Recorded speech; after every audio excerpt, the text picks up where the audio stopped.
आज हम स्वर संधि में यह भी सीखेंगे कि ए और ओ कैसे बनता है। तो उम्मीद है आपको गुण संधि और स्वर संधि के सभी नियम अच्छे से समझ में आ गए होंगे।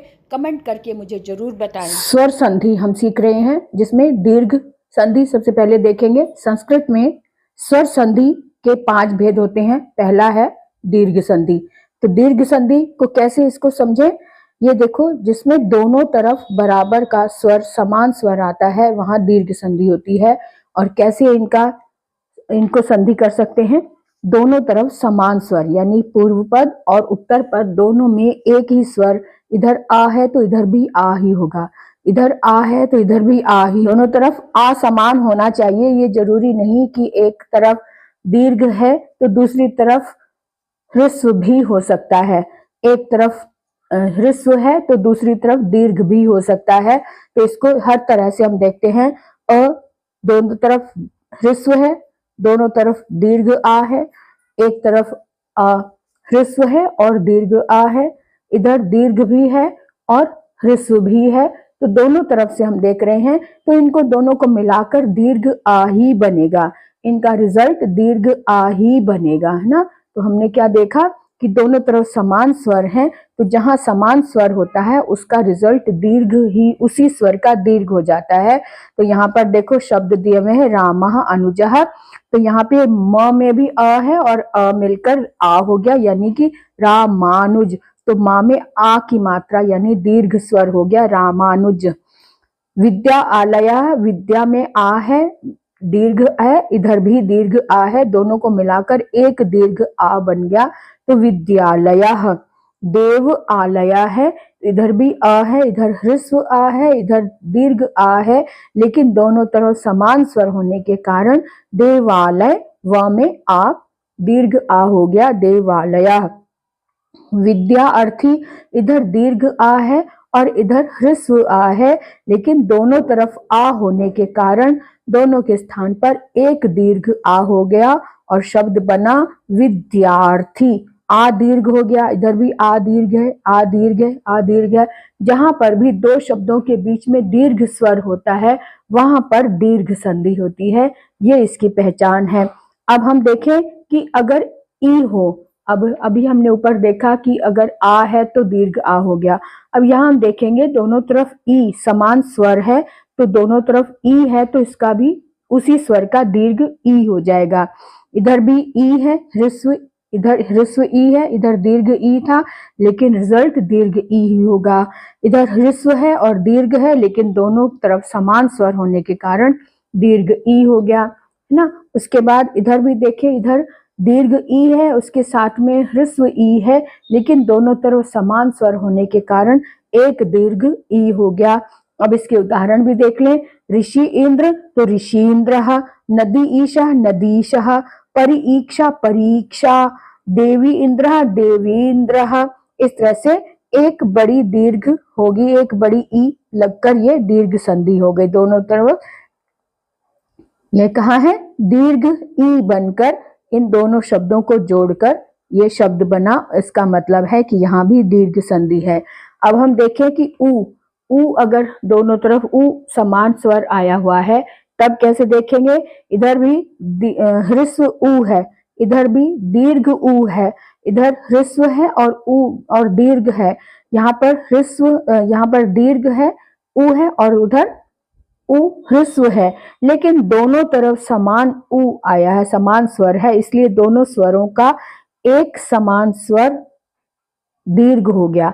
यानी जो समान स्वर आया है उसी स्वर का दीर्घ हो जाता है, वहां पर दीर्घ संधि होती है। अब इसके देख लें इसके उदाहरण। सुउक्ति सूक्ति, वधु उचुः वधूचुः, सिंधु उर्मी सिंधुर्मी, वधु उत्सवा वधूत्सवः ना। इस तरह से अब अ ई उ भी हमने देख लिया। मात्र ऋणम, जो दीर्घ री होता है नीचे की तरफ 2 बार ऐसे घुमाया जाता है तो री दीर्घ री हो जाता है। होत्र ऋकार, होत्र लकार, मात्र ऋणम ऐसे हो जाएगा। होत्र ऋकार तो होत्र ऋकार, होत ऋकार। तो इस तरह से हमने री वाले अक्षरों को भी समझा। तो दीर्घ संधि में ये पहचान है कि दोनों स्वर समान स्वर मिलकर उसी स्वर का एक दीर्घ हो जाता है। अब हम देखेंगे गुण संधि। गुण संधि के क्या नियम है? गुण संधि में दो स्वर अलग अलग दो स्वर होकर एक तीसरा रूप बन जाता है, वहां पर गुण संधि होती है। और इसके साथ हमें ये भी समझ में आएगा कि ए और ओ जो है ये भी संयुक्त स्वर हैं, ये अपने आप में अकेले नहीं बना है, ये स्वर दो स्वरों से मिलकर ये ए बनता है। अ और ई मिलकर ए बनता है। आ और ई दोनों तरफ, एक तरफ आ होना चाहिए, पूर्व पद में आ है, दूसरी तरफ ई है, चाहे ह्रस्व हो या दीर्घ हो, ह्रस्व हो या दीर्घ हो, लेकिन अ और ई का मेल जहां होता है वहां ए बन जाता है। अ और ई से ए बना, आ और ई से ए बना, आ और ई से ए बना।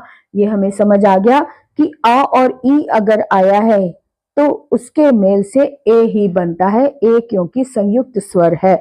अब इसके उदाहरण देखें, नर इंद्र नरेंद्र, नर ईशः नरेशः। तो क्योंकि ये ए बन गया, इनको मिलने से अ और ई से ए बना, और ए जो है वो र में ए की मात्रा बनकर इसमें लग गया। नरेंद्र नरेशः रमेच्छा रमेशः। हम अ और उ वाले उदाहरण देखेंगे। अ के साथ जब उ आ जाता है तब ओ स्वर बन जाता है, ओ। तो यानी कि ओ भी संयुक्त स्वर है, अ और उ मिलकर ओ बना, आ और उ मिलकर ओ बना, अ और उ मिलकर ओ बना, आ और उ मिलकर ओ बना। दोनों तरफ इधर पूर्व पद में अ होना चाहिए, ये इसकी शर्त है। और इसके साथ चाहे वो दीर्घ हो चाहे वो ह्रस्व हो, लेकिन अ अगर आया है तो अ के बाद दूसरी तरफ उत्तर पद में दीर्घ उ हो या फिर ह्रस्व, यानी दोनों में से कोई एक उ होना चाहिए। अगर उ के साथ अ के साथ उ आया है तो इन दोनों को मिलाकर ओ ही बनेगा। इधर दीर्घ आ है, इधर भी दीर्घ उ है, लेकिन आ और उ मिलने, आ के बाद उ आया है तो ओ ही बनेगा। और ओ कौन सा? ओखली वाला ओ ही बनेगा। अ और उ के बाद ओ आया है, अ और उ से ओ बना, आ और उ से ओ बना। तो इनको कैसे हमने देखा कि अ एक तरफ आ है, चाहे दीर्घ है, चाहे ह्रस्व है या दीर्घ है, ह्रस्व है या दीर्घ है, और दूसरी तरफ उ होना चाहिए, चाहे ह्रस्व हो या दीर्घ हो, ह्रस्व हो या दीर्घ हो, लेकिन अ के बाद उ आया है तो ओ ही बनेगा। अब आगे देखें, आ के बाद अगर री आया है, ये मोस्ट इंपॉर्टेंट है, क्योंकि ये बात तो आराम से समझ में आ जाती है, लेकिन अ और री को कैसे समझें? अ और री जब बनता है तब अर मिलता है, अ और री मिलने से अर बनता है, आ और री बनने से अर बनता है। तो इसको कैसे देखें? राज ऋषि राजर्षि, महर्षि महर्षि। तो यहाँ पर देखा हमने कि आ और री मिलने से अल हो जाता है, आ और री मिलने से अल हो गया होगा। वृद्धि संधि का मतलब ये है कि मात्रा की वृद्धि हो जाना, मात्रा की वृद्धि हो जाना, इसलिए इसे वृद्धि संधि कहा जाता है। इसके नियम ये हैं कि अ और ए पूर्व पद में अ ही होना चाहिए। अभी तक हमने सब में ये देखा है कि पूर्व पद में अगर अ है, दूसरी तरफ अगर यही स्वर आया तब तो वो दीर्घ स्वर हो गया, अगर आ के साथ ई आया तो ए बन गया। अब हम देख रहे हैं कि आ के साथ अगर ए आया, ये वाला ए आया, तो उसकी बड़ी ए, तो इसी का दीर्घ रूप आई हो जाएगा, है ना।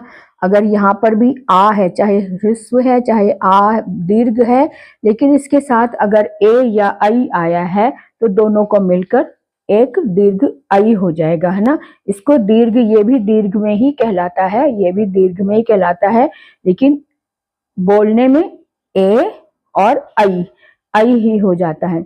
ऐसी आ और आई मिलने से आई हो गया, आ और ए मिलने से आई हो गया। तो कैसे? तव एव, तो तवेव जो मात्रा ऊपर है ना, ये डबल हो गई, इसीलिए इसको वृद्धि संधि कहते हैं, क्योंकि डबल मात्रा हो जाती। तव एव तवैव, रमा ऐश्वर्यम रमैश्वर्यम, मत ऐक्यम मत ऐक्यम, सदा एव सदैव। इस तरह से शब्द बन जाते हैं मात्राओं के, ठीक है।